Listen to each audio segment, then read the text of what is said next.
Hey, fangirls, welcome back to Fangirl FM. Hey, good morning, good afternoon, good night, wherever you are. It is currently 10:52 here in Philadelphia on a Saturday morning. I had another video planned this week, but something happened yesterday that changed the course of my past 2 days. So for this week, I wanted nothing more than to do a ridiculously in depth, nobody asked for, long, completely over analysis and track by track breakdown of Ariana Grande's Eternal Sunshine release. This release is fascinating to me, and I just want to preface this by saying I like Ariana Grande just regular amount.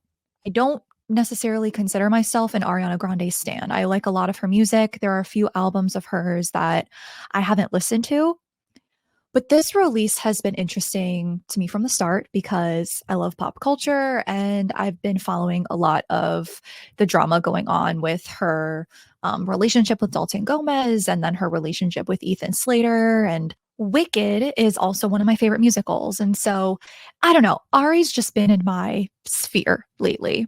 So after listening to this record through a few times and seeing all of the imagery for the record, I just had to talk about it. So I'm going to start this in-depth analysis in a couple different pieces. The first, I think, is going to be just basic statistics of the record, how long it is, how many songs it is, what's the reference point. Then I'm going to go into the producers and the writers on this record. Then I'm going to go into album cover artwork and album imagery. And then I'm going to go into a track by track breakdown of the lyrics and the general instrumentation and composition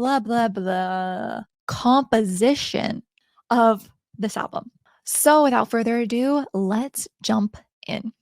So I have some notes that I'm going to be looking at. So if I'm looking away from you, I'm not trying to. I'm just trying to make sure what I'm saying is what I wrote down because, yeah. All right, so let's start with album stats. So this is Ari's 7th studio album. Is that right? Hang on. That doesn't feel right. So we had Eternal Sunshine, Positions. So Positions was her album prior to Eternal Sunshine, and that came out in 2020. Her deluxe version was in 2021. So this is her first record in about 3.5 years. Before Positions was Thank You Next, then Sweetener in 2018, then Dangerous Woman in 2016, My Everything in 2014, and then Yours Truly in 2013. So that's 1, 2, 3, 4, 5, 6. So Eternal Sunshine is her 7th studio album. That's not including her Yours Truly 10th anniversary release, which came out last year. And that also is not including the K Bye For Now, Sweetener live album from 2019. So this is Ari's 7th studio album. It's actually kind of wild how long she's been in the industry at this point. My hair is looking wild. Okay. I'm not necessarily an Ariana Grande stan. I'm not, I will say, I don't even think I definitely did not listen to Positions as a record. I knew 34 plus 35. I knew Just Like Magic. I knew Positions, but this is not a record that I listened to. Even Sweetener's not a record I listened to either. I loved God Is a Woman, obviously, and Every Time, and No Tears Left to Cry, but didn't listen to this record at all. So I'm going into this with some understanding of Ariana Grande, but also more of a fresher perspective, as I really don't have any bias towards her at all. I think she's incredibly talented, but I'm not privy to her music like so many other people are. So I'm really coming in this with a new and different perspective on Ariana Grande. And so if you're a stan or if you're somebody who only knows a little bit about Ariana Grande, you might end up enjoying this video because I don't really have that perspective that others might have. There's nothing I'm really trying to get from this video. I really think Eternal Sunshine is a great album. I'm just going to say it. I really like this record. I don't know if that's the general consensus of this record, but we're gonna get into it. So, this is Ariana Grande's 7th studio album. It consists of 13 songs for a runtime of about 35 minutes, and it was released on March 8th, this past Friday. Now, I've looked at her other records as well, and they're all about 12 to 14 songs with a very similar runtime of under an hour. It was interesting to me how this record is 35 minutes long for 13 songs. That seems very low, but if you consider that the Saturn Returns interlude and intro are both sort of interludes in and of themselves. I mean, intro isn't necessarily called an interlude, but it's used as an introduction to the record. It's called intro. It's not really a song on the record. I think there might be a verse and a chorus, but I'll pull it up just to double check. So, with that said, I mean, it is 13 songs, but if you take away the two interludes of the intro and the Saturn Returns interlude, it is more like 11 songs. But even still, 35 minutes is pretty concise for a record. That is something that I enjoy a lot about this album. Nowadays, we're seeing a pattern of artists moving towards this trend of having an hour-long record, having 20 songs on an album. I don't have the attention for that. I appreciate when a record is in that sweet spot. And to me, that sweet spot is 11 to 14 songs. Anything above 14 songs for me is veering into, the attention's really not there. And it is hard to have so many songs that capture attention after 14, in my opinion. Now, people play with interludes, they try to have more of a flow for longer records. There are places for breaks, and there are places for there to be really a calming moment, a reset or a shift in a record to transition to several parts of a record when it goes over that 14 song composition. Overall, I was very impressed with the length of the record, and I think every song on this record can be distinctly placed in this record. No one song feels out of place for me. There are some slower moments on this record, but they do belong there. And there are some stylistic choices that Ari has made to allow for each song to really hit the same as the next. And it is a cohesive story. So let's move into talking about the album name and cover art, because as I'm moving through this, I'm going to try and have it flow, but I also want you to know when there's distinct parts in this analysis. The story of this record could be seen as a concept album. This record is directly referential to the 2004 movie Eternal Sunshine of the Spotless Mind. Now, this movie is incredibly good. It has a bit of a cult following, but for those who aren't familiar of Eternal Sunshine of the Spotless Mind, it's about a man named Joel, played by Jim Carrey, who discovers his ex-girlfriend Clementine, played by Kate Winslet, has undergone a new and controversial procedure to have her memories erased of him and their relationship. Still in love with Clementine and heartbroken from their breakup and feeling betrayed by her surgery, Joel decides to undergo the same procedure to get rid of the pain he's felt from their relationship. And as the procedure happens, Joel realizes how much he loved Clementine and how he doesn't want to forget about her. So chaos starts to ensue as he tries to hold all of his memories of her together. And there's also a really great twist at the end and some other drama throughout, of course, as subplots. Now, Ari is very open that Jim Carrey is one of her favorite actors. And in the Yes and music video, there is an Easter egg reference to Montauk, New York's coordinates, which is in the starting frame of the card that says AG7. Now, Montauk, New York is the main location and plot point for the film. The movie itself references a poem by Alexander Pope called Eloisa to Abelard. And in this poem, Pope is exploring the conflict between spiritual love and romantic love, where he is taking the form of Eloisa, writing a note to her husband, Abelard. And in the poem, he is playing with this concept of romantic love to Abelard, but also this spiritual love to God. It's this duality, really, between that seen passion and the unseen passion and commitments and how to juggle those commitments of love. So, in the main iteration of the album artwork that's seen on streaming platforms, Ari is seemingly using her own shoulder as a source of comfort, like a shoulder to cry on. I think this is referential to her feeling like she was the only one there for her through these past years. And this is actually seen in some of the songs that we're going to go through as well. Leaning is also a theme in Eternal Sunshine of the Spotless Mind, with many of the scenes involving Joel and Clementine leaning on each other in different memories. So I think that is also taken exactly from the movie. Now, alternative cover number 2 is where it really gets interesting. So, in alternative cover number 2, Ari is in this white shirt with these red mesh gloves and red lipstick. And in the photo, she's covering her eyes while smiling. I think this is a reference to Ari's perspective on the see no evil, hear no evil, speak no evil imagery. This record speaks to Ari's disposition of acting blind, so to speak, to the issues in her relationship.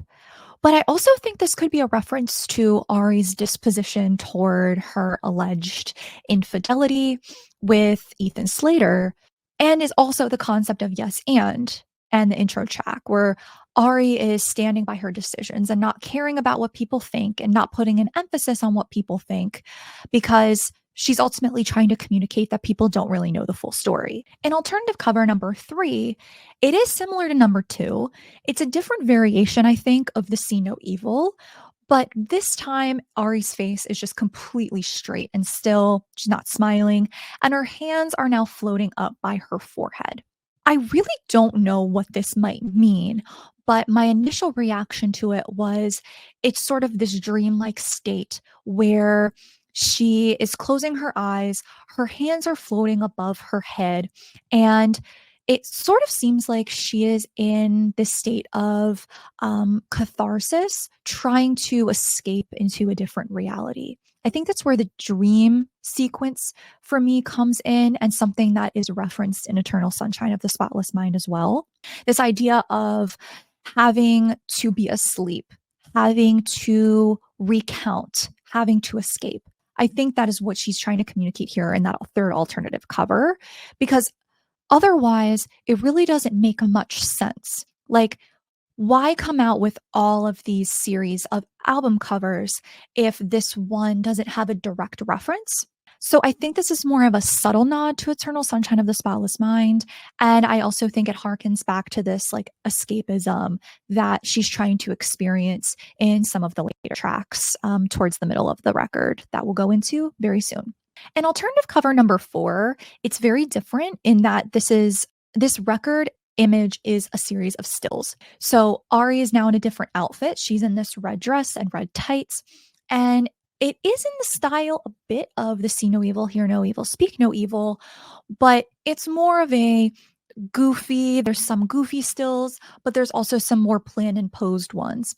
It kind of reminds me of, I don't remember the name, but who's that guy that's in like biology books and like anatomy books? It sort of reminded me of that for some reason. Two other stills on this album artwork remind me of like someone who's getting a photo of themselves done where they're getting like arrested and they're being booked in jail.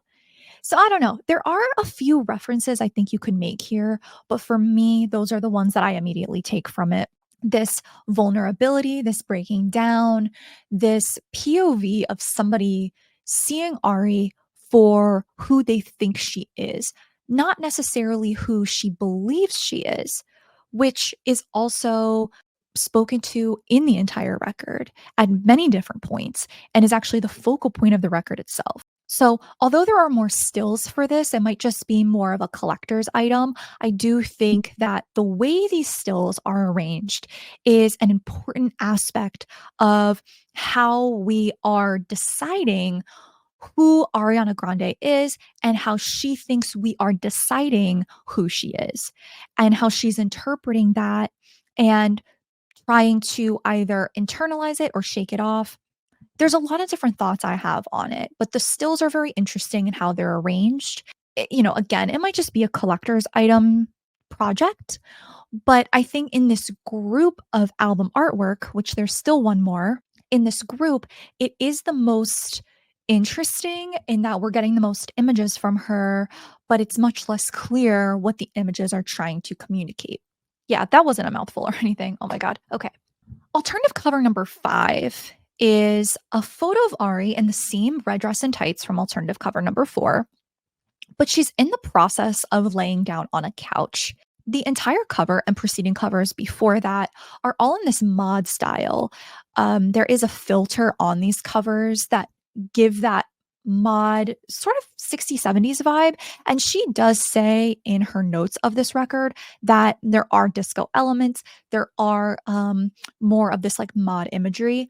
But this album artwork in particular is incorporating some of those 60s and 70s imagery of the mustard yellow couch, as well as that pleated lampshade, which I think is very important because here we are seeing Ari's reference to therapy. She references therapy at another point in the album as well, but I think here is more of an exact and direct reference to that.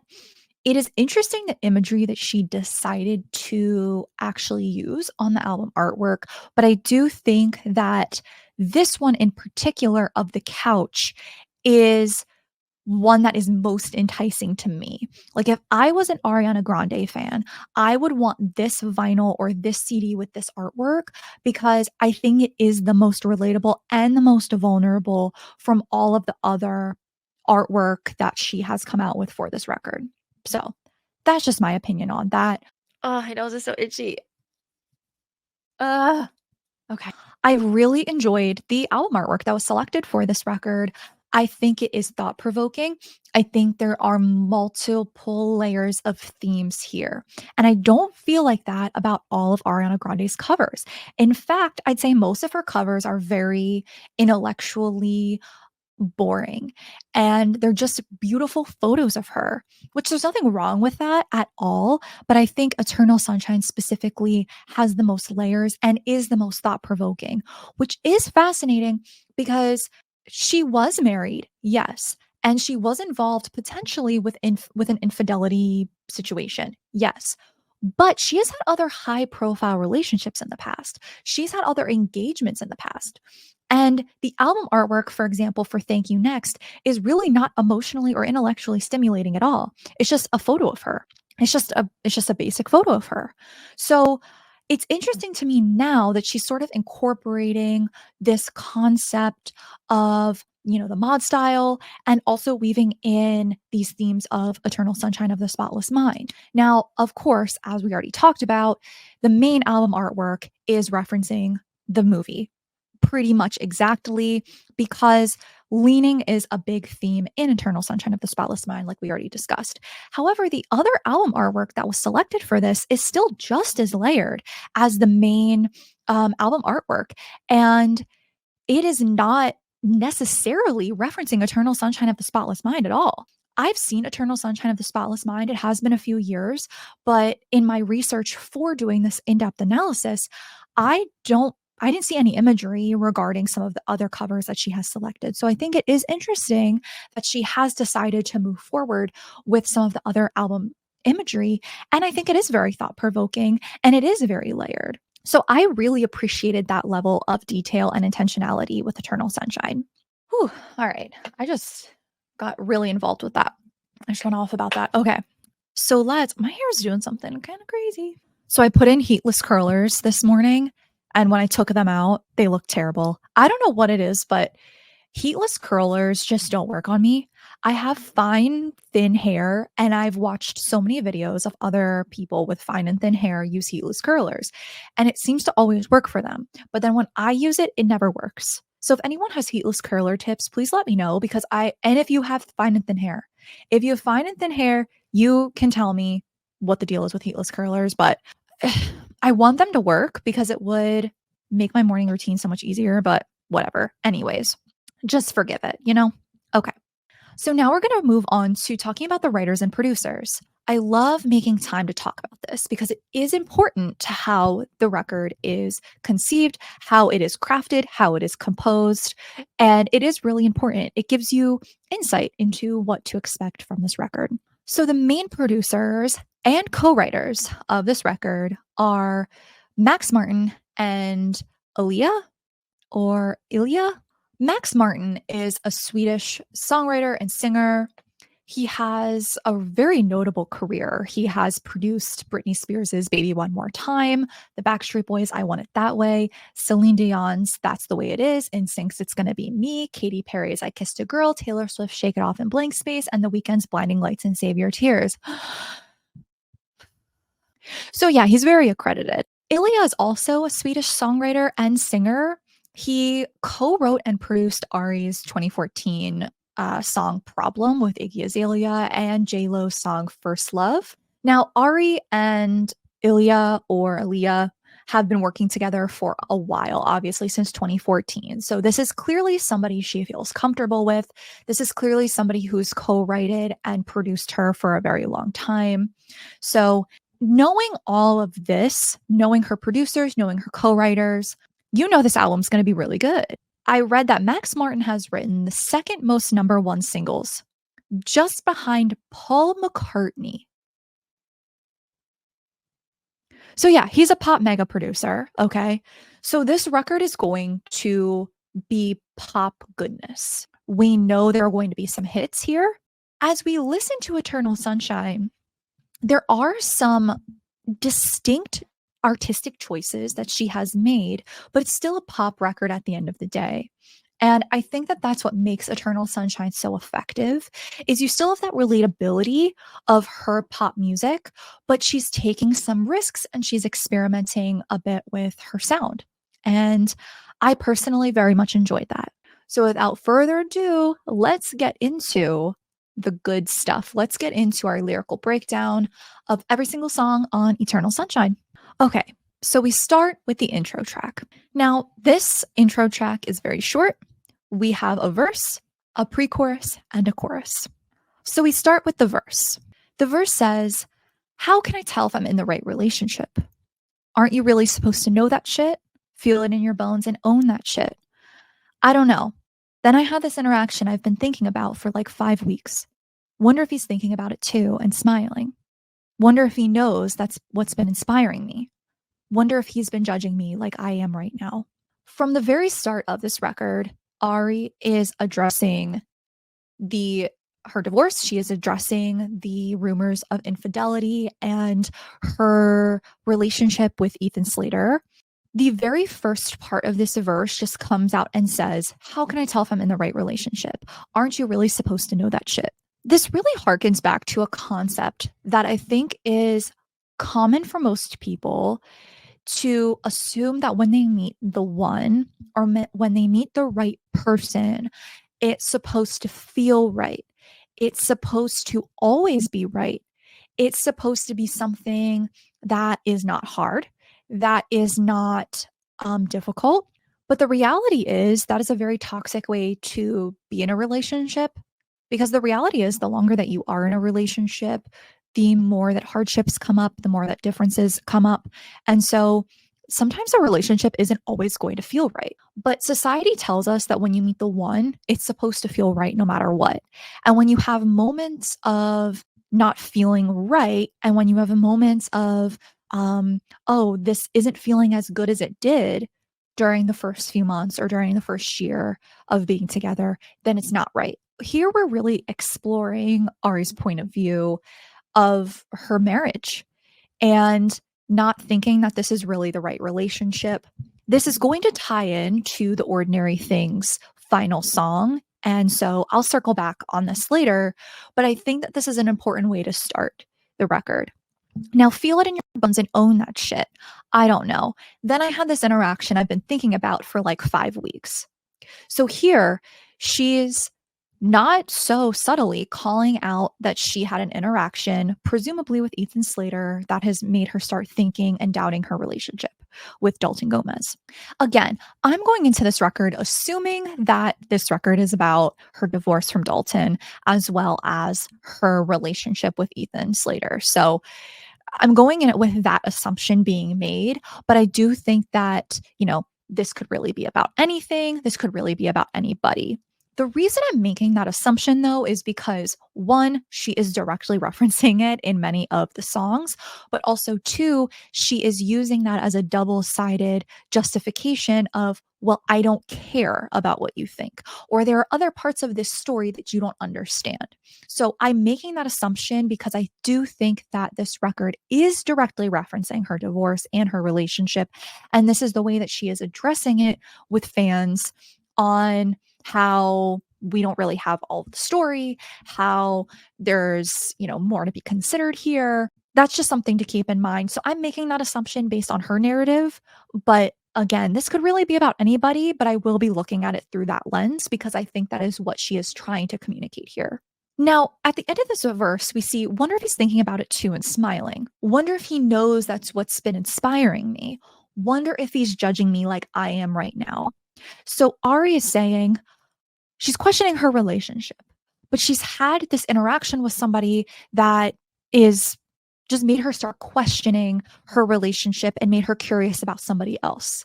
And in this final line, she goes from saying she goes from saying, wonder if he's thinking about it too and smiling. She's indulging in this fantasy. And then in the final line, she switches to wonder if he's judging me like I am right now. So she goes from fantasizing about this curiosity and about potentially being with somebody else to this other side of the coin of that's not okay for me to be doing. I'm judging myself for this. And I wonder if he's judging me for this as well as a married woman.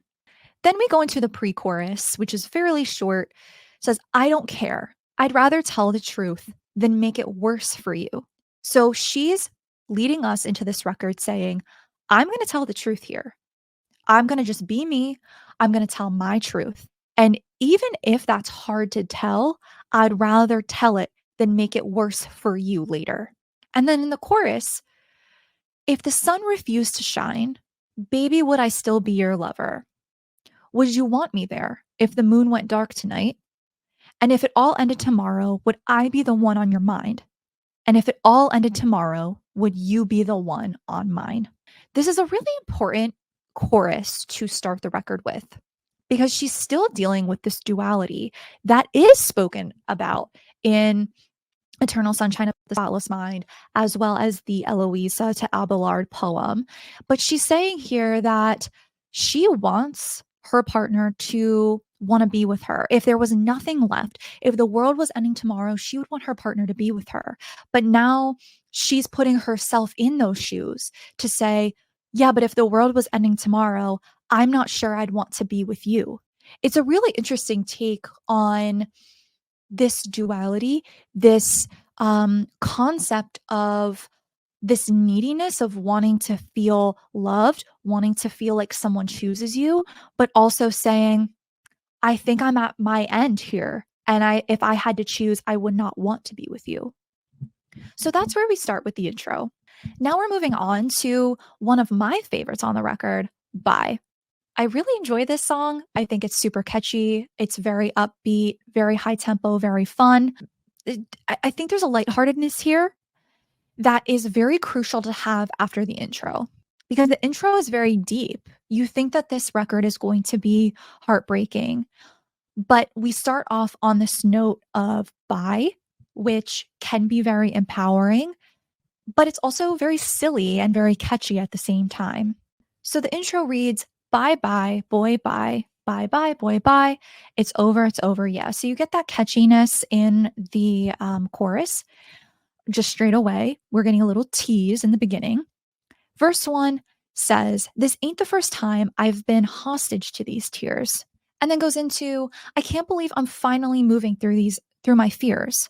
At least I know how hard we tried, both you and me. Didn't we? Didn't we?"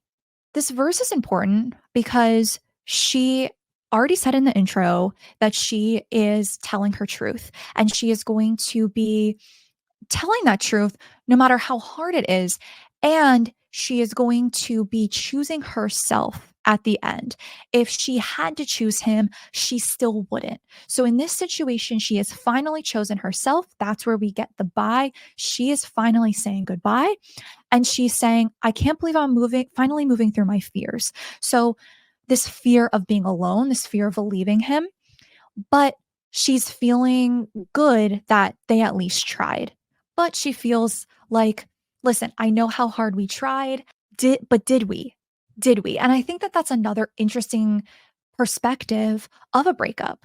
Anytime you break up with somebody, you're going to have that voice in the back of your mind saying, was it a good idea for us to actually do this? In the moment, it feels good. But then you always have that voice saying, but could we have made it work? Could we have tried harder? Could it have happened? Was I just too X? Was I just too Y? And so she has this duality here still, which I think is very relatable and very normal to have, especially through a breakup. So the pre chorus, "So I grabbed my stuff. Courtney just pulled up in the driveway. It's time."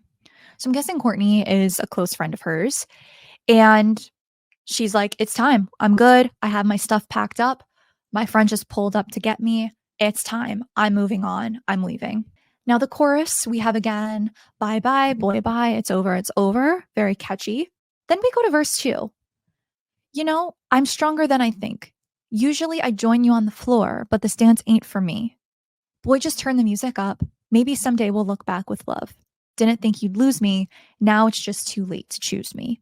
She's feeling empowered by leaving, by getting over her fears, by leaving. She spoke to these fears in the intro. She finally made the decision. She's moving on. She's going to start a new chapter for herself. Now, she said, "Usually I join you on the dance floor, but this dance ain't for me." I think this lyric is interesting in that it's equating a dance to a relationship. Just as you would show up to dance with somebody, she's saying, "You now want to show up, but I'm not showing up anymore. You can go by yourself. I'm not doing this for you anymore." And I do think it's interesting to compare a relationship to a dance because it really is a dance. There's certain points where one person has to lead. There are certain points where someone has to make the first move or where someone has to initiate. And I think comparing dancing to a relationship is very interesting in this case. She also says, "Didn't think you'd lose me. Now it's just too late to choose me." This is the first time on Eternal Sunshine that we are hearing that there were issues prior to the divorce that were on his side. Something I know about all of this stuff with Ariana Grande, Nathan Slater, and Dalton Gomez is that the narrative so far has been that Ariana Grande cheats on a lot of her boyfriends and cheats on a lot of her fiancés, and in this case, Dalton, who she was married to. So this is really the first time that we are hearing from Ari that there were issues that have been happening that were his fault, that were not her fault, and there were things that he did to have gotten her to the point to where she wanted to leave. So that is very interesting because that is not the narrative that we've heard so far about Ari's relationship. And the pre-chorus repeats with, "So I grabbed my stuff. Courtney just pulled up in the driveway. It's time. It's time." And the chorus then repeats, "Bye bye, boy, bye. It's over, yeah." Now there is a bridge here. Now it's certainly bittersweet. This hook feels too hard to sing, but it's better than repeat. Now the interesting thing here is the chorus does go on to repeat. The song doesn't end here. She wants to acknowledge her feelings and emotions now because she doesn't want this to repeat in the future. So when Ariana was asked by Amazon Music what she thought about the song Bye, this was her answer. "Hardest song to write, I think Bye. Honestly, it's a very simple and silly lyric, but it was hard for the reason that I desperately didn't want it to sound like a fuck you. I want it to sound like I need to leave, so bye. I want it to be rooted in self awareness and not fuck you, you go, but with love emigrating from the situation. That's why I put it after the intro, because I think my biggest fear when it comes to songwriting in general is just kind of, even if the concept is strong and even if the empowerment is important and I want to empower people, making sure that it is kind and that it leads with empathy and that it has that. It's still fun, but it's like I just wanted to make sure there wasn't any sort of harshness. That isn't in my DNA. The reason why it felt like it was okay to go there with my mom, honestly, I think growing up, you want what you don't have. Like, my parents got divorced for all the right reasons. They were supposed to be together, and you kind of crave when you grow up the happily ever after. The one is the one is the one. So you ignore all these issues and you cling on to that fairy tale. You get self abandoned. And I think my mom is a fierce example of not doing that. So now on to Don't Wanna Break Up Again. So by the title alone of this song, Ari's really speaking to how there have been multiple breakups. We're using the word again here. So it seems like they potentially were together apart, sort of an on and off type of marriage. Verse 1 starts, I fall asleep crying. You turn up the TV. You don't want to hear me. One more sleepless night. Big day in the morning. So I take my time to self soothe. Ari saying how she wants to feel heard. She tried to communicate with him, but he doesn't want to hear her. He doesn't want to listen. Big day in the morning, so I take my time to self soothe. I wonder what that's referencing. Big day in the morning. I mean, I guess you could use that as a way to say anything. I mean, if you have work, but you're unable to sleep because you just had a fight with your partner and you have work in the morning, that's gonna be hard to do, like, big day in the morning. I don't know. As somebody in a relationship, I've always felt like fights usually happen when you have something early or something you have to be on for the next day. I don't know why. I just always feel like it works out like that. So maybe that's what she's speaking to here. The pre-chorus. I'm too much for you, so I really gotta do the thing I don't wanna do. No, I don't. So it's interesting that Don't Wanna Break Up Again is coming after Bye. Because in Bye, she's saying, I'm empowered, I'm walking away, I'm done, goodbye. But then Don't Wanna Break Up Again is alluding to them getting back together and not wanting to break up again. So I think here, Don't Wanna Break Up Again is speaking to post breakup, post big fight, post big breakup. They are getting back together. She doesn't wanna break up again, but she's saying, I'm too much for you. So I really gotta do the thing I don't wanna do, which is break up again. Chorus. I don't want to fuck with your head. It's breaking my heart to keep breaking yours again. This situationship has to end, but I just can't refuse. I don't want to break up again. So we're acknowledging that post breakup from Bye, now they're maybe back together, but they're unsure where they're supposed to be. They're unsure what their actual status of their relationship is. They're in a situation. Now she's saying, I don't want to fuck with your head. It's breaking my heart. Keep breaking yours again. I wonder here if she's saying Bye was her choosing to leave. But in Don't Want to Break Up Again and in the chorus, it seems like she's the one who has come back and said, okay, I want to give this another try. So what she's saying in the chorus is, I don't want to fuck with your head. It's breaking my heart to keep breaking yours again.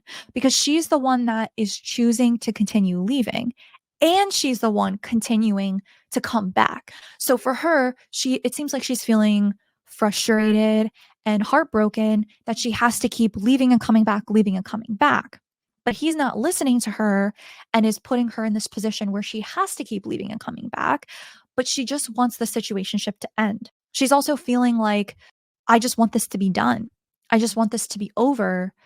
I can't keep breaking your heart. But she's the one deciding, which is interesting. Verse 2. I made it so easy, spent so much on therapy, blamed my own codependency, but you didn't even try. When you finally did, it was at the wrong time. Won't abandon me again for you and I. So she's saying, I put in all this work to make this happen. I went to therapy. I gaslit myself. I thought I was being codependent, but you're not meeting my needs. You didn't even try to meet my needs. You didn't even try to put in effort or energy. And when you finally did, it was when I left. It was when I wasn't interested in continuing this relationship again. And I promised myself I wasn't going to abandon me again for you and me. That's the promise she gave herself in Bye. So we repeat the pre chorus. I'm too much for you. So I really got to do the thing I don't want to do. No, I don't. And the chorus repeats. I don't want to fuck with your head. It's breaking my heart to keep breaking yours again. This situationship has to end, but I just can't refuse. I don't want to break up again. Now, the bridge. We both know it's time. So we say goodbye. Just one kiss goodbye with tears in our eyes. Hope you won't regret me. Hope you'll still think fondly of our little life. So here it is really done. And I think this is a relatable experience. When you're on and off with somebody so much, there becomes a point when you're on for your like second or third or fourth time that you just know it's time and you know it's not going to work. And both of you know it's not going to work. You're both equally not putting in the work or the energy to actually make the relationship better. It's very unclear. It doesn't feel right. You're just not in a good space. And both of you know it's time. And both of you are just waiting for the other person to end it. But they don't want to end on a bad note. She doesn't want to end on a bad note here. She just wants to leave, still think fondly of the life that they had, but she doesn't want there to be drama anymore. She doesn't want there to be on and off. She just wants it to be done. And then we repeat the chorus once again with a little bit of an outro of a ha ha ha ha ha ha. Don't want to break up again. I don't want a baby. Situationship has to end. Just can't refuse. Now the ha ha ha's are interesting. That could either be interpreted as her trying to lighten the breakup, lighten the mood, lighten her disposition to the situation. That could also be I'm reflecting back and I'm laughing at myself at how crazy I was to think that this could work. I'm laughing at myself on how crazy I must have been to believe that this was love, that this was the one and only relationship that I thought I was in. When Ari was asked about her thoughts on Don't Want to Break Up Again from Amazon Music, she said, Don't Want to Break Up Again is kind of like a hangover of Bye in a way. Like, this has happened, but I'm reflecting. There are so many polarizing feelings that we experience as human beings with regards to one situation. And that's what I like about these two being back to back. Because in Bye, I say, at least we know we tried, didn't we? The two of us, we did good. And then in Don't Want to Break Up Again, it's like, you didn't even try till the end. Both feelings exist at different times, and I like the humanness of that. I feel like they are layered and complicated, and all of the different emotions that come with loving and leaving are kind of showcased, I guess. And again, this speaks to the duality of Eternal Sunshine of the Spotless Mind. You have this one concept of I want this to end, and then you have this other thought of but I don't want this to end. You have this thought of things could be better. And then when you look back, you're like, actually, there was no potential in this getting better. I was trying to believe it would get better in the moment. You also have this duality of, I want to remember this fondly, and also, bye. It's interesting. It's a very interesting album. I've been really enjoying just doing this deep dive so far. So the next is Saturn Returns Interlude. The interlude starts with Diana Garland. I don't know who that is. Let's look. I don't know. I don't know who Diana Garland is. I'm seeing a Diana Garland who is a founding dean at Baylor University in social work. So I don't think that's her, but maybe it is her. I don't know. When we're all born, Saturn's somewhere, and the Saturn cycle takes about 29 years. That's when we got to wake up and smell the coffee. Because if we've just been sort of relying on our cleverness or just kind of floating along, Saturn comes along and hits you over the head. Hits you over the head, hits you over the head and says, wake up. Aha, it's time for you to get real about your life and sort out who you really are. Wake up, get real. Now, this is interesting because this actually could feed into what I was saying with one of the with the third alternative album cover of sort of this like floating, this imagery of floating, hands floating above the forehead, this sort of dreamy imagery. This could really be referencing Saturn Returns Interlude. I also love how Saturn is kind of getting its moment right now. It's getting its moment on Eternal Sunshine, and it's also getting its moment with Casey Musgrave's Deeper Well, which I'm also in love with. So it's really interesting how Saturn's coming back in just like pop culture and just the knowledge of what Saturn represents. I think it's really fun. It's interesting that we're having similar mindsets and ideas about that. Now, I wonder how old is Casey Musgraves? I'm just curious. This is like when you're 29, this is something that you do. Okay, Casey Musgraves is 35. So I don't know if necessarily the 29 years is being referenced, but it might be. How old is Ari? Is Ari 29? Ari's 30, and she probably made this album when she was 29. So that actually would make a lot of sense. When asked about Saturn Returns Interlude, which is also stylistically interesting because it's the only song on the record that is capitalized. The first word is capitalized, whereas the rest of her songs on the record are all in lowercase. I don't really know what that could be meaning, or what that could be referencing here. I don't know why that might be capital. I wonder if Diana Garland. Diana Garland, is this referencing like an article or something or like a video? Guys, I found out who Diana Garland is. Okay, Diana Garland is an astrology YouTuber. Good to know. So, when asked about the Saturn Returns interlude, Ari said, Eternal Sunshine feels like a wake up moment, sort of like a pivotal moment in the story. And Saturn Returns, coming right before it, tells you to wake up. It just felt like a setting to the rest of the album in a way. Diana Garland is speaking. She's an astrologist, and my dear friend, Will Loft, don't know who that is, sent me that vocal that he chopped and put together and was like, this made me think of you. And then Ilya put orchestration under it. And I was like, I hope it's okay that this is going in my album. Now, on to the title track, Eternal Sunshine. So we start with verse 1. I don't care what people say. We both know I couldn't change you. I guess you could say the same. Can't rearrange truth. I've never seen someone lie like you do.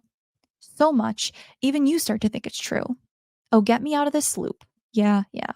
This is our first acknowledgement on the record of Ari saying, I don't care what people say.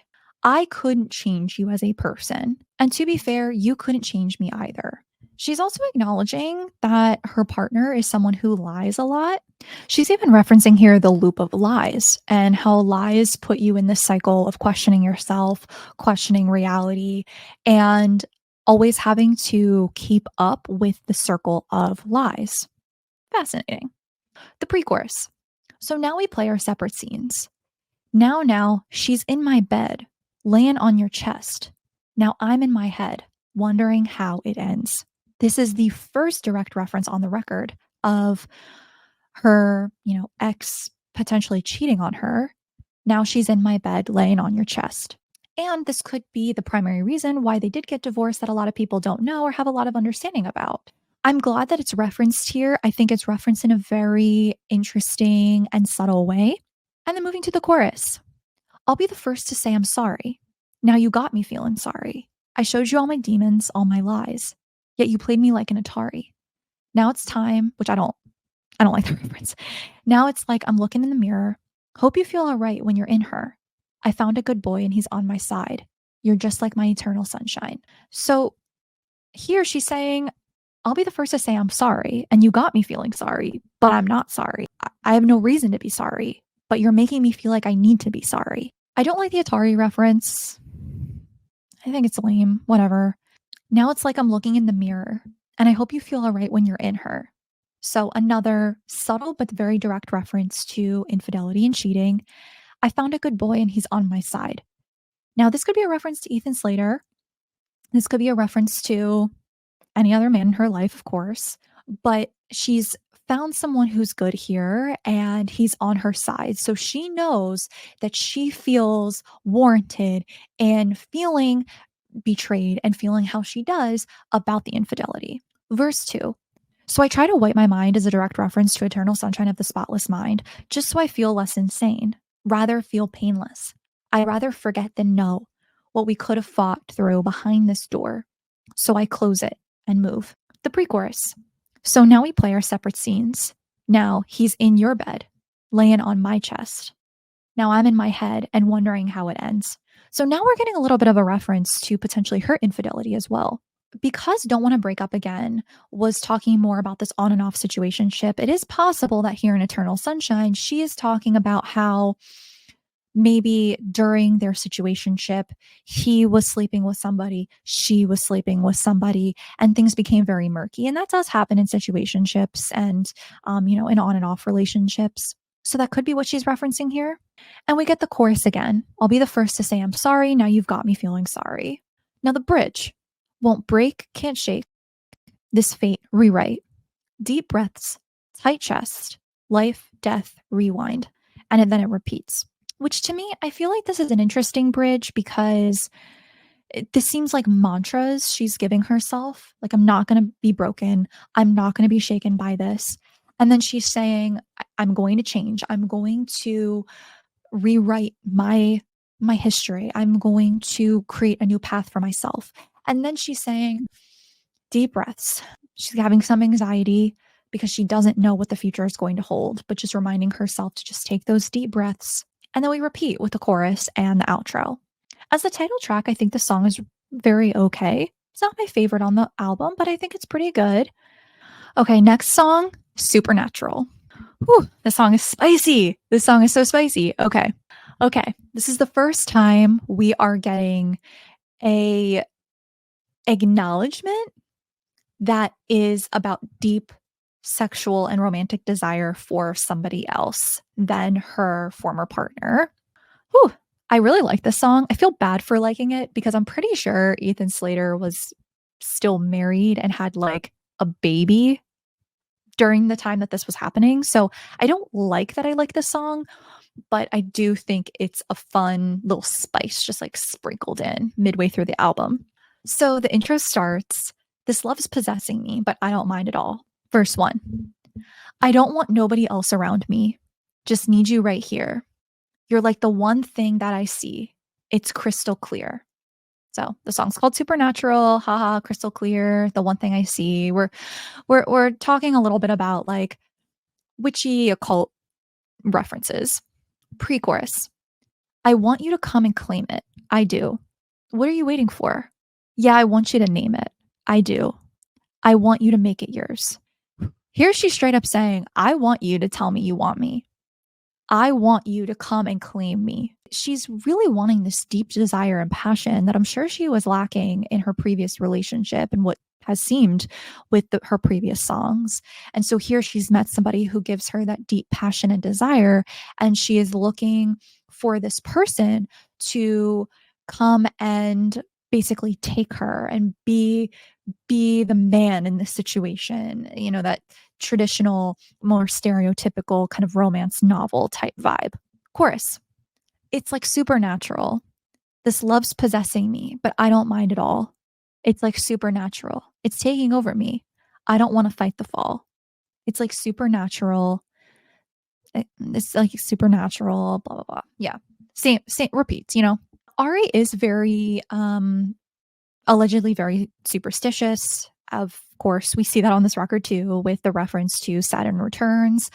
So she is very attuned to the occult. And in verse 2, need your hands all up on my body, like the moon needs the stars.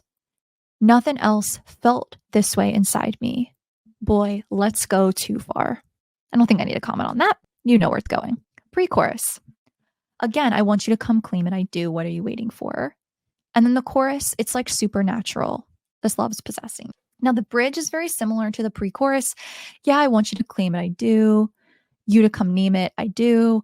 And then the chorus repeats. So this song isn't necessarily complicated. It's a little bit spicy, but it's not an intricate song. There's not a ton of references. It repeats.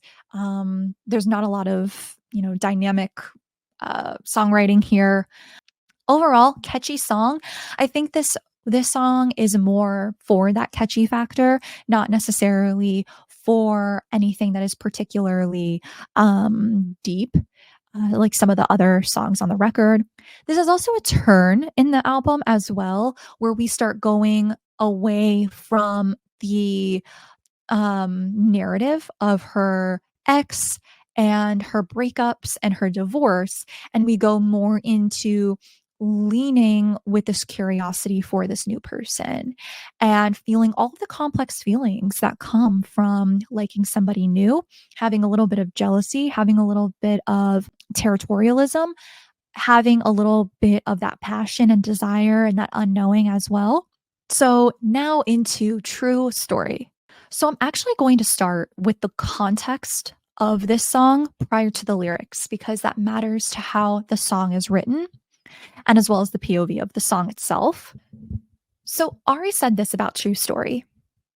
It's an untrue story based on all untrue events. I actually had that hook from a batch of songs Max Martin was working on for the Seth MacFarlane TV show that never happened. So that was like a sister song to Fantasize. A couple of these little seedlings existed before the album, and I was actually in the moment like, we might have to save some of these for when we do an album. Even though there is a version of it already on TikTok, I was like, it feels so important. I love it that much that I kind of want to reclaim it and make out of it what I wanted to originally. I didn't want to let them win in that way, I guess. Everything, the production, the vocals, the lyrics, everything are the biggest changes. It was just like a shell. It was like a seedling back then. It was a song about something completely, entirely different. I don't even remember that one anymore.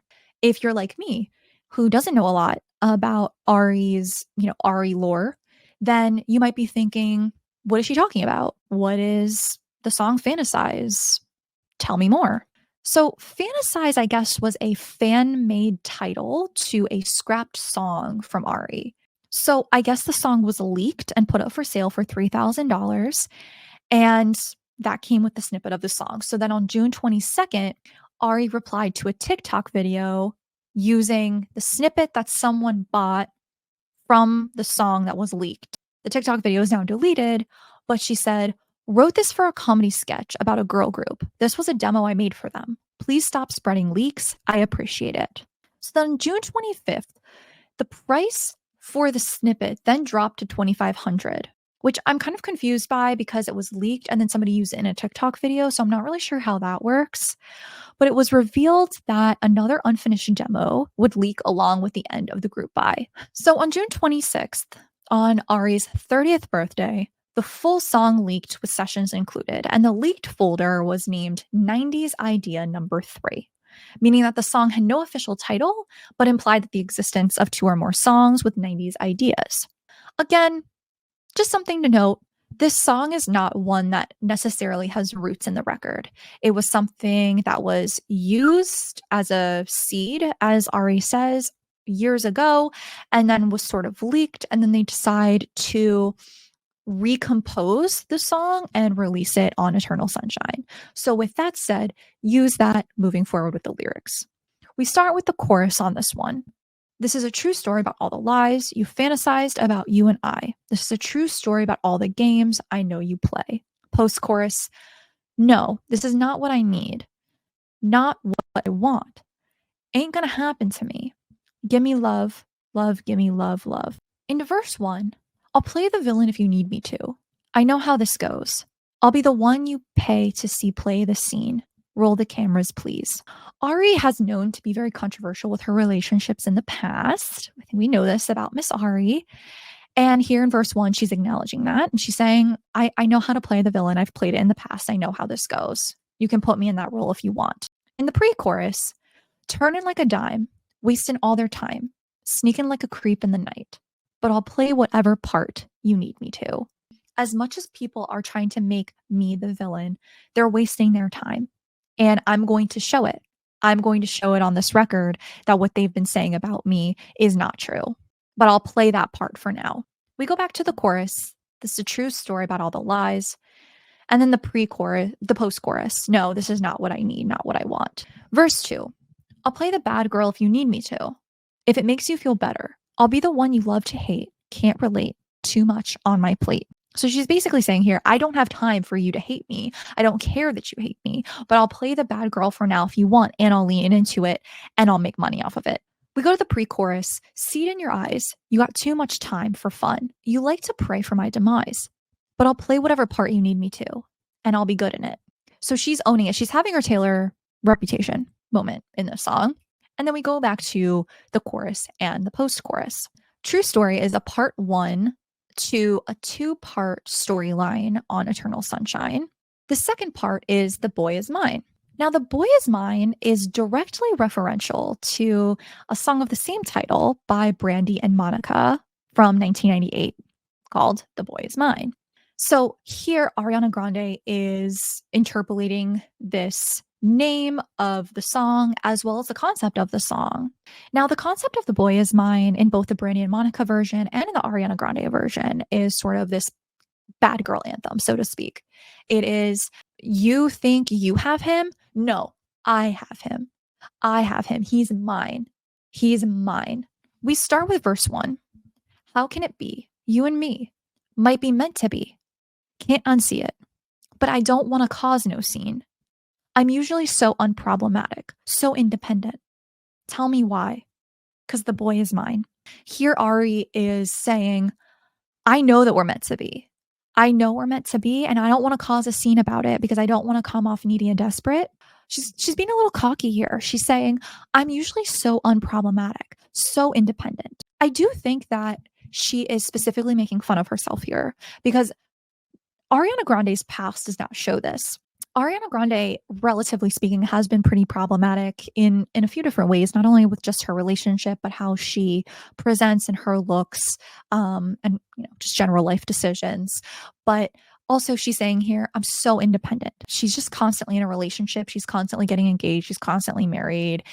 Even I remember when she got married to Dalton Gomez, I remember looking on her Instagram post from her launch of that, and all the comments were like, girl, can you just take like a year to just not be engaged to someone, So I think here she's making fun of herself. The pre-chorus, something about him is made for somebody like me.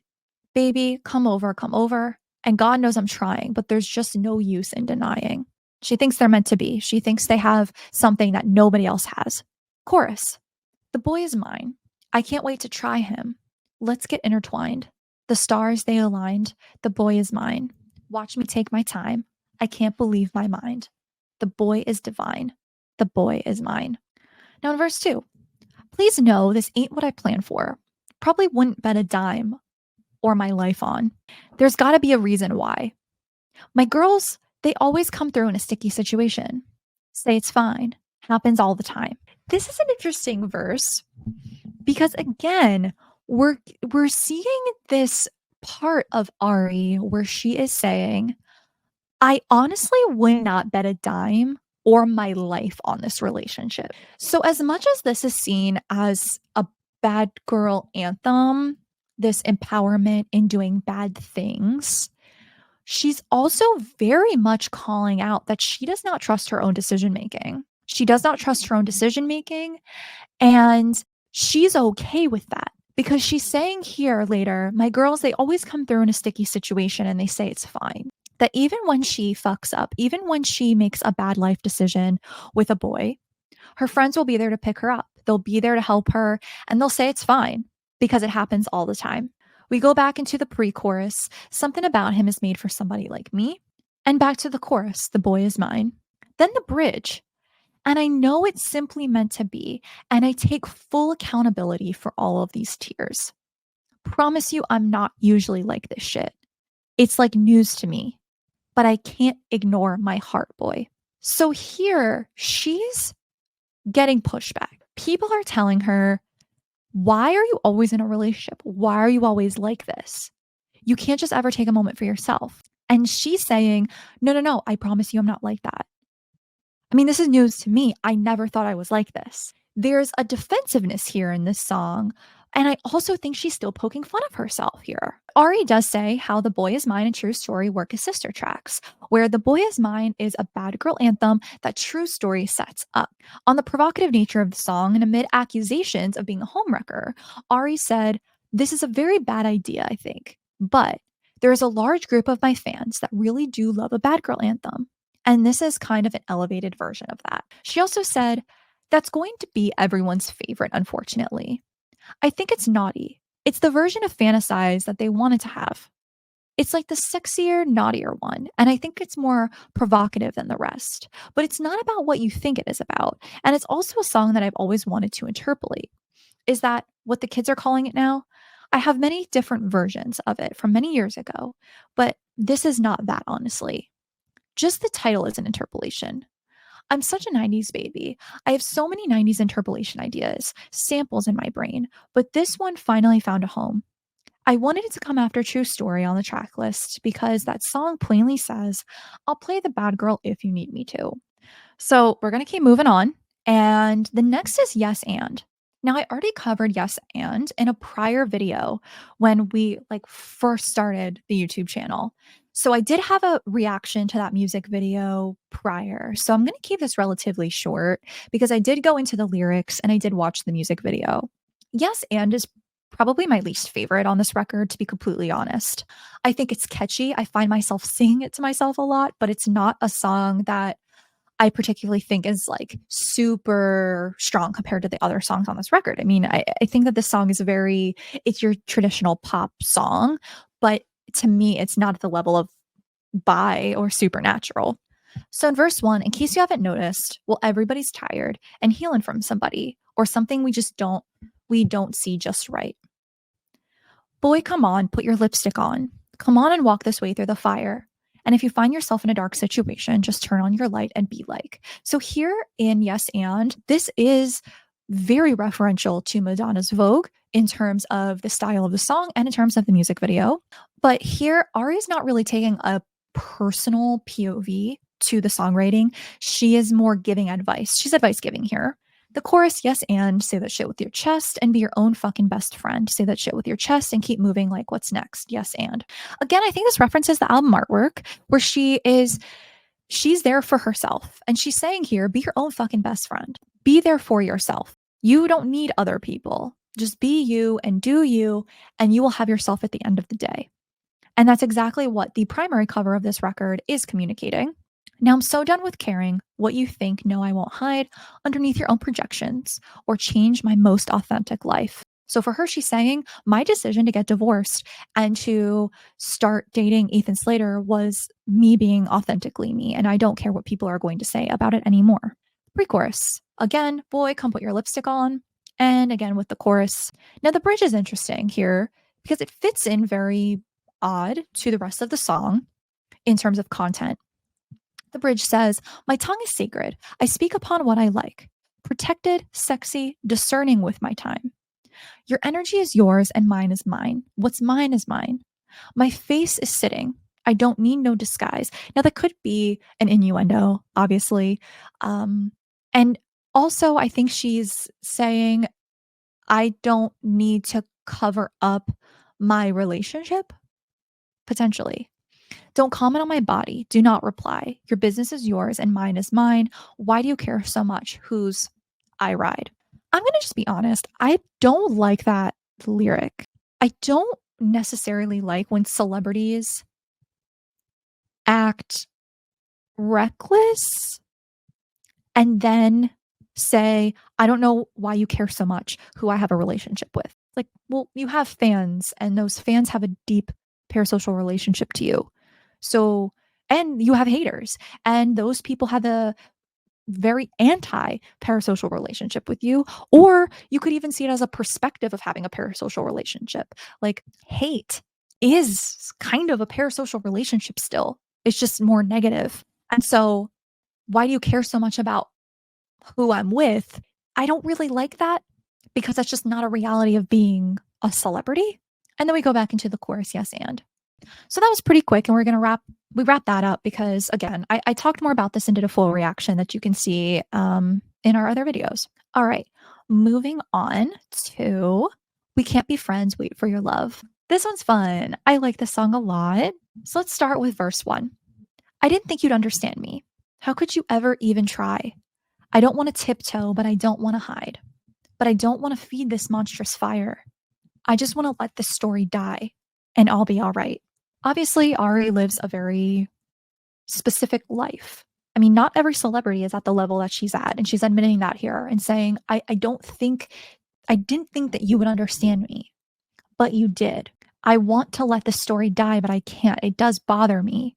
Now, it's interesting because the entire album, she's saying, I don't care. But now she's saying, I just want to let the story die and I'll be all right. So that implies that she's actually not all right. If you really didn't care, did you have to say that you didn't care?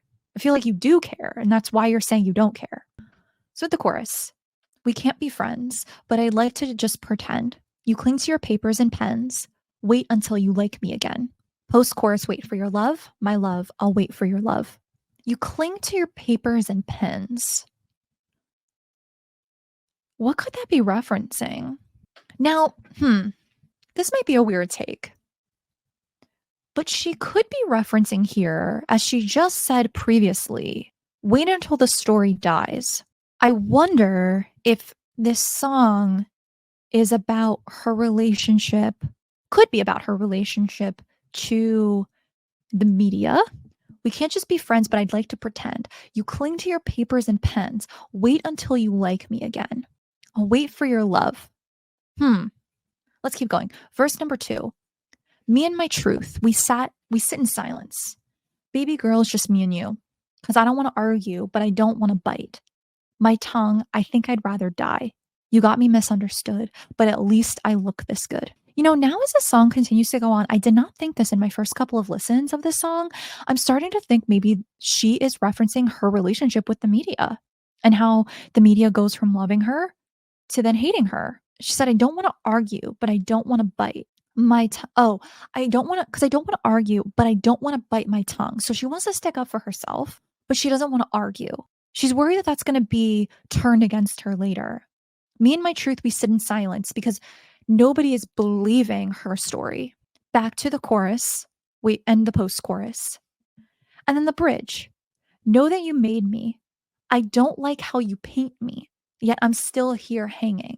So she's saying basically like a painting that you left here hanging. Not what you made me. It's something like a daydream, but I feel so seen in the night.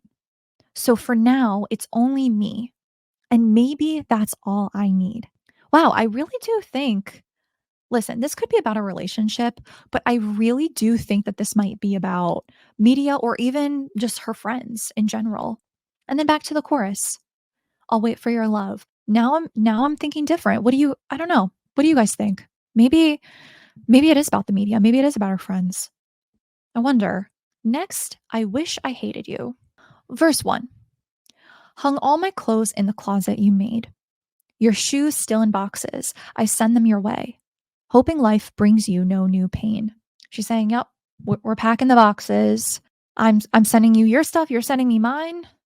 But with that, I have good intentions for us. I don't want to be on bad terms.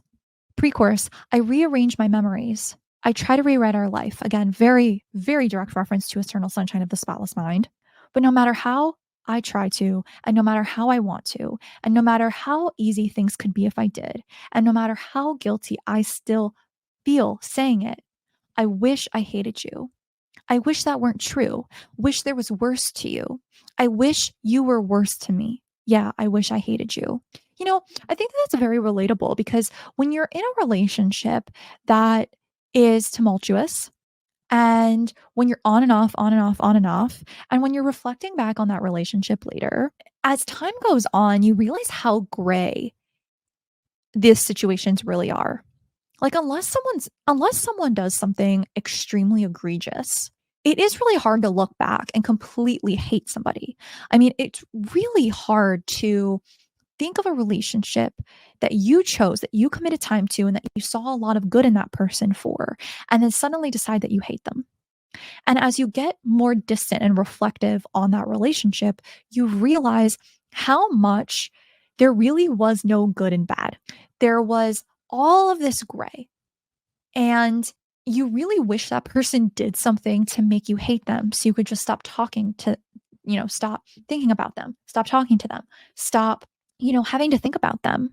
That's such a real perspective. And I think very few times does a relationship just truly end over something egregious. I think most of the time it's a buildup of many small things that are in this gray area. And there might be one or two big things later, but again, the context matters, right? Were you really in a relationship? Was this during like on and off? Was this like a friend situation where you were on a break? So it could be a large variety of things, and she's acknowledging that here. First two, our shadows dance in a parallel plane. So second time we're dancing, which I think is really interesting because this record is very dancey, very upbeat. Just two different endings. You learn to repair, and I learn to keep me in one place. So again, she's saying two different endings here. There was, your perspective and my perspective. There's also the two perspectives in my head about how this could have ended. There's also my two viewpoints on how our relationship was as a whole. There's always going to be that duality. And again, that's really spoken about in Eternal Sunshine of the Spotless Mind. Pre-chorus. So close and yet so far, if only we had known from the start. When you're done with a relationship, you always think you can look back and say, why didn't we notice that from the beginning?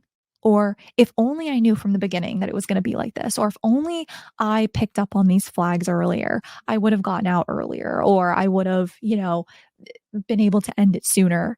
And it just never goes like that. And then it goes back into the chorus.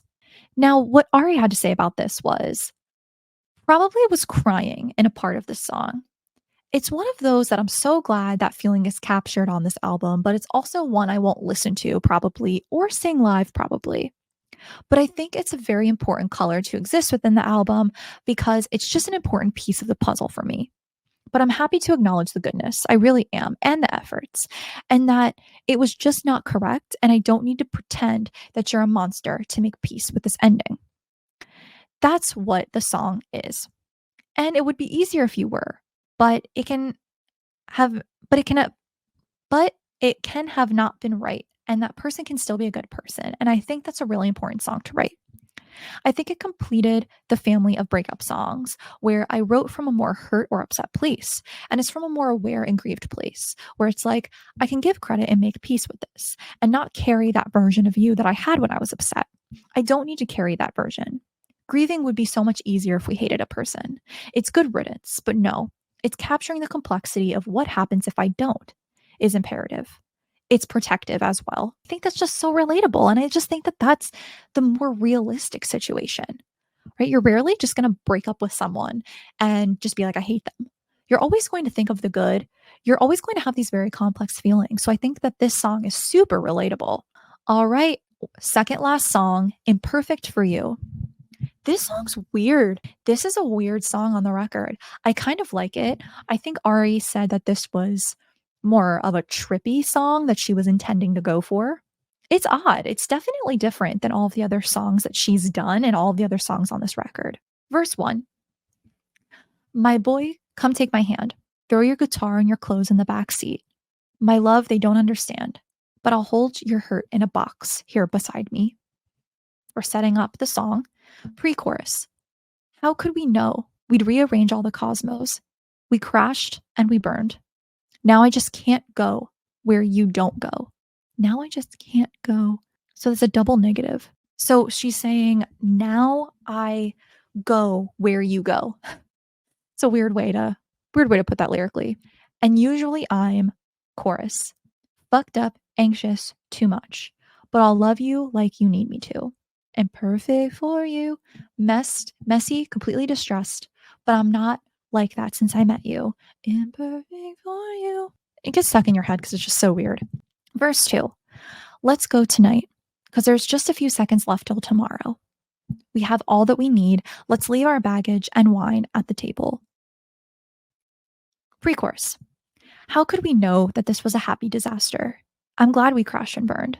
I'll never forget when you told me. You said, usually I'm, chorus, fucked up, anxious, too much, but I'll love you like you need me to. Imperfect for you, messy, completely distressed, but I'm not like that since I met you. This is a reflection back on the beginning of the relationship, I think, where when they met, this person said to her, I'll love you regardless of your flaws. And she said, I will work on my flaws for you. She referenced this earlier too by saying she went to therapy and did what she needed to do for the relationship and that he didn't meet her at those needs still, despite her having, these flaws. And the bridge. How could we know we make the bad stuff delightful? I'm glad we crashed and burned. I know we'll be there for each other. She's saying, I'm glad it didn't work out. I learned a lot from this. I think she's saying I learned a lot from this, but I don't think that you're the right person for me. Because if you were the right person for me, you would have accepted my flaws and met me where I'm at. So I'm glad that we crashed and burned so I can be with somebody who understands me better. Again, Ari said, Imperfect for You is the last song finished for the album, which is my favorite. I love it so much. I love it so much. I don't know why it's my favorite. I think sonically it's my favorite. It's very different for me. It's very trippy, rubber soul vibes. And that is my favorite music to listen to. I don't think I ever explored it for myself, but it just felt really fun to lean into it and make something super trippy, 60s, organic feeling, just capturing that kind of thing. My opinion on this is it does have a bit of a trippy vibe in the imperfect for you, but I don't really think it's a trippy song. Like I don't agree with her on that. I think it's still a pop song that's incorporating more of these, interesting lyrical elements and compensational, type elements, but I don't think it's a trippy song. But the 60s I do get, and that is harkening back to her, album cover and things like that. Also, how many times can I say harken? If anyone knows, like I've probably said it at least 10 times. I don't particularly love this song, but I don't necessarily dislike it. I think it's fine. I would love her to have leaned more into the trippiness, honestly. I think it's a little reserved for me in terms of the trippiness. So maybe next album, Ari. All right. And then finally, we're going to end with Ordinary Things. Ordinary Things starts with verse 1 being Ari saying, We could go pop all the champagne in California. We could have omakase in Tokyo if you wanna. Hypothetically, we could do anything that we'd like. We could hit up all the slopes in matching snowsuits. We could hang out at the Louvre all night if you want to. We could spend every dime. But I don't want anything but more time. Here, Ari's saying, Listen, I'm rich. I'm rich. We could go do all these things. We could go to Tokyo. We could go to the Louvre. We could go to Aspen and ski. But honestly, with you, I just want to do the ordinary things. I just want more time with you. I don't need to do anything fancy with you. The chorus, no matter what we do, there's never going to be an ordinary thing. No ordinary things with you. It's funny, but it's true. There's never going to be an ordinary thing as long as I'm with you. So I guess that's kind of reverse of what I was just saying. She's saying there is no ordinary things with you. Every moment's special. We don't have to go and do something special. Every moment we have together is going to be special. Oh, thank God. Everything worked out.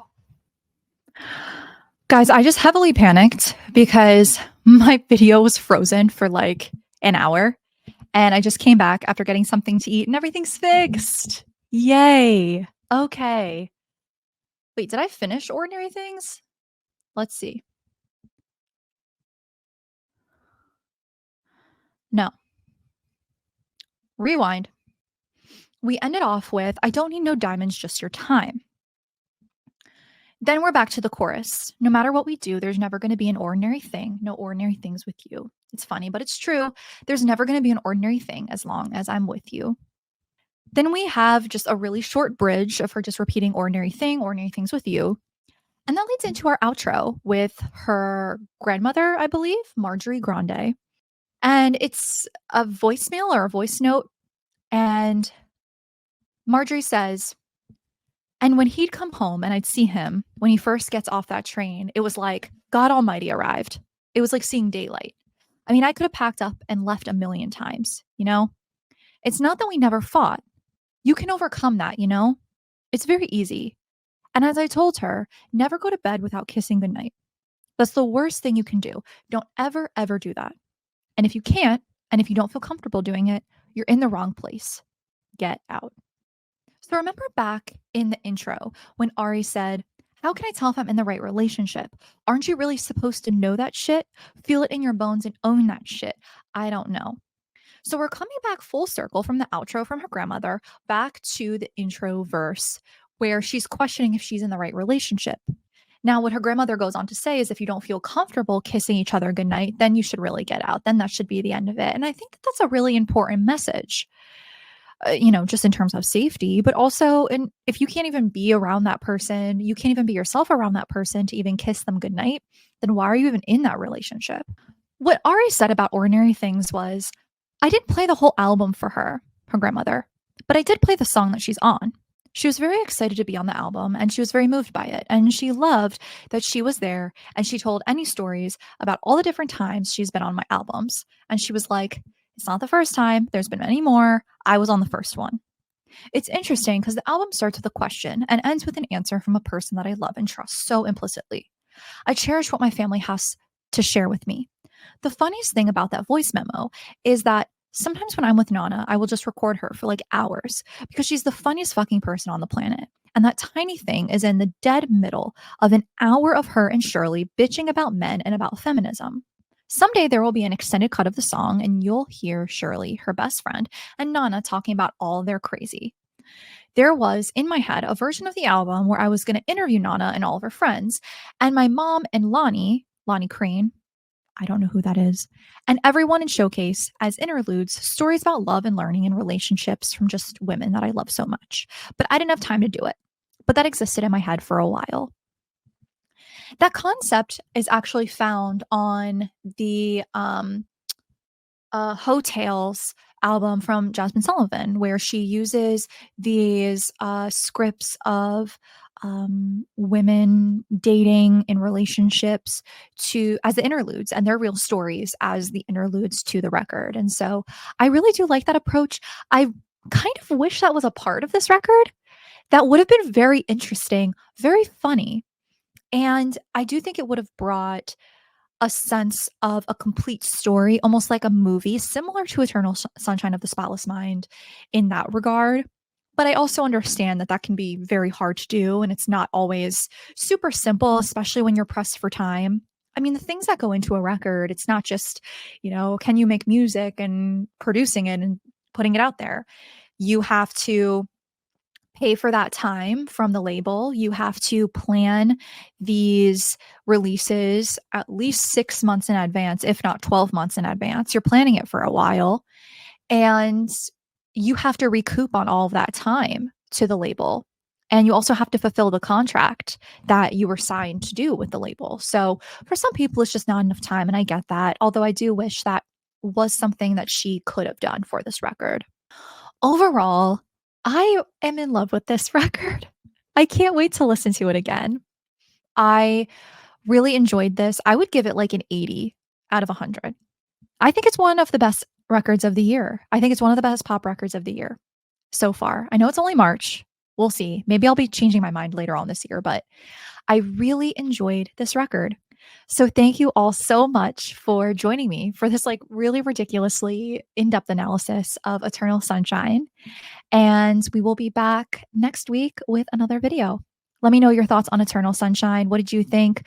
What did you take away from it? What did I miss? Let me know in the comments, and we'll see you next week.